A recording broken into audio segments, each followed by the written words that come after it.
জয় হিন্দ। নমস্কার। কেমন আছেন আমার সকল প্রিয় বন্ধুরা? আশা করি সকলেই ভালো আছেন। আজ প্রজাতন্ত্র দিবস।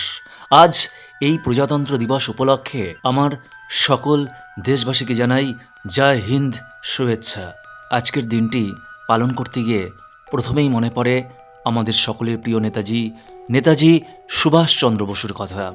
আজ তার সম্পর্কেই কিছু অজানা কথা নিয়ে হাজির হয়ে গেলাম। আশা করি শেষ পর্যন্ত আমার পাশে থাকবেন। নেতা অনেকেই হন, আর নেতাজি একজন। অন্য দিনের মতো সেদিনও সন্ধ্যায় বাড়ি থেকে বেরিয়ে ফিরে চোখ পড়ল বাড়ির সামনে অনেক লোকের ভিড়। কান্নার আওয়াজও শোনা যাচ্ছে। কারা কাঁদছে? বাড়ির কর্তামশাই মারা গিয়েছেন। ভদ্রলোক বসন্ত রোগে ভুগে মারা গেছেন। তার মৃতদেহ কেউ ছুঁতে যাচ্ছে না। সকাল পেরিয়ে সন্ধে হয়েছে, মৃতদেহ একভাবেই বাড়িতে পড়ে আছে। সৎকার করার লোক খুঁজে পাওয়া যাচ্ছে না, ছুঁতে চাচ্ছে না। আর তাই আপনারা দাঁড়িয়ে দাঁড়িয়ে দেখছেন। এত ভয়! এ তো আপনাদের কুসংস্কার। সেদিনের তরুণ বাড়ির দরজার দিকে এগিয়ে গেলেন। দৃঢ়তার সাথেই বললেন, বেশ, আর কেউ না যায়, আমি একাই এই মৃতদেহ শ্মশানে নিয়ে যাব। সেদিন যে ছেলেটি দৃপ্ত কণ্ঠে কথা বলেছিলেন, তিনি সেদিনের সুভাষ, আগামীর নেতাজি সুভাষচন্দ্র। নেতৃত্বে তার সহজাত। তিনি একজনই, তিনি বাঙালির চিরকালের নেতা, আইকন, হার্টথ্রব, নেতাজি সুভাষচন্দ্র বসু। সুভাষ এগিয়ে এলেন বাড়ির দরজার দিকে। বললেন, কেউ যদি শ্মশানে না যায়, সে একাই মৃতদেহ কাঁধে নিয়ে শ্মশানে যাবে। হারু সুভাষের মুখে এই কথা শুনে হতভম্ব। মুখ ফুটে বলতে পারল, সে কি, তুমি? সুভাষ শুধু বললেন, তুমি বাড়িতে খবর দাও, আমি শ্মশানে যাচ্ছি। কখন ফিরব তার ঠিক নেই। ভিড় ঠেলে মৃতদেহের আরও কাছে এগোতে চাইলেন সুভাষ। একজন চারুর কাছে জানতে চাইলেন, এই ছেলেটি কে? চারু তাকে জানালো, সরকারি উকিল রায়বাহাদুর জানকীনাথ বসুর ছেলে। বলো কি, এত বড় ভদ্রলোক! ওদিকে অসহিষ্ণু হয়ে উঠেছেন সুভাষ। বাড়ির ভিতরে যাওয়ার জন্য সবাইকে পথ করে দিতে বলছেন। একটি ছেলে এগিয়ে এসে বলল, আমিও তোমার সঙ্গে যাব। এবার আরও একজন যাওয়ার ইচ্ছা প্রকাশ করল। সংখ্যাটা বাড়ছে। আরও একটা ছেলে কোঁচা খুলে কোমরে জড়ালো। সেও বলল, আমিও যাব। বাড়ির কর্তামশায়ের সৎকার হয়েছিল, কারণ সুভাষচন্দ্র বসু এগিয়ে এসেছিলেন। সঙ্গে তাকে দেখে এগিয়েছিলেন আরও অনেক।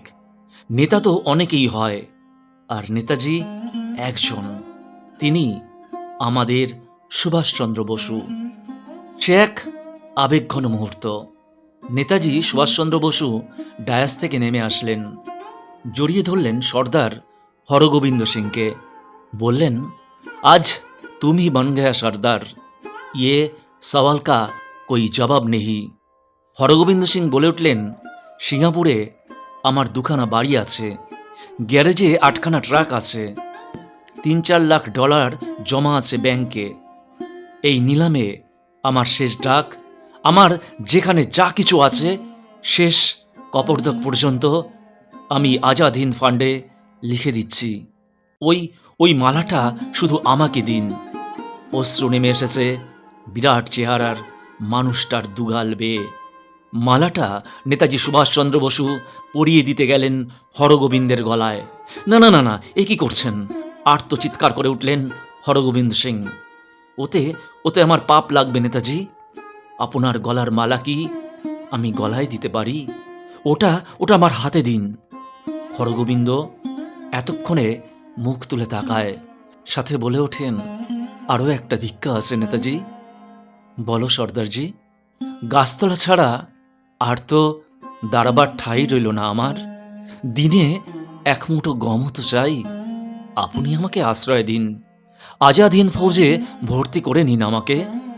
আবার ওকে জড়িয়ে ধরলেন সর্বাধিনায়ক। নেতা অনেকেই হয়, আর নেতাজি একজনই, তিনি সুভাষচন্দ্র বসু।